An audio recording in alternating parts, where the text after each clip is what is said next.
এই মুসলমান, আপনি কি মারা যাবেন না এক সময়? যাবেন না? হয়তোবা কোনো গরমকালে আপনি মারা যাবেন, অথবা বর্ষাকালে মারা যাবেন। যেদিন আপনি মারা যাবেন, রূহটা যখন কবজ হবে, দেখবেন অনেক মানুষ ফেল ফেলায় তাকায় থাকে, কথা বলতে পারে না। আপনি মনে করেন যে তার এখন পিপাসা লাগছে, কারণ রূহ কবজ শুরু হয়ে গেছে ভিতরে। দুনিয়ার সবচেয়ে কঠিন সময় হচ্ছে এই সময়টা, যে সময়টা মানুষের রূহটা কবজ হবে।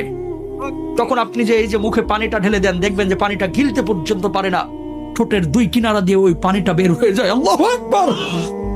ঠিক ওই সময়টা আপনার স্ত্রী আপনার দিকে তাকিয়ে থাকে, আপনার ছেলে আপনার দিকে তাকিয়ে থাকে, আপনার মেয়ে আপনার দিকে তাকিয়ে থাকে, আপনিও কিন্তু তাদের দিকে তাকিয়ে থাকেন। অনেক কিছু বলতে চান কিন্তু বলতে পারেন না, কারণ আপনার ভিতরে যে জ্বালা তৈরি হয়েছে, এই চাঁদ আপনি ছাড়া আর কেউ বুঝতে পারে না, ঠিক কিনা?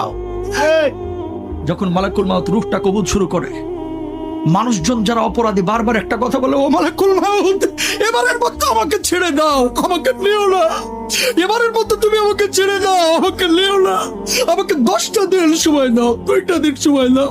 এই অবস্থায় আমি কবরে গেলে আমি জাহান্নামী হব, আমাকে মাফ করে দাও, আমার রূহটা এখন কবজ করো না। কিন্তু আমার আল্লাহ রাব্বুল আলামিন কি বলছেন? হাত্তা ইদা জাহাদাহুল মাউত ক্বালা রাব্বিরজিউন লাআল্লি আ'মালু সালিহান ফীমা তারাকতু।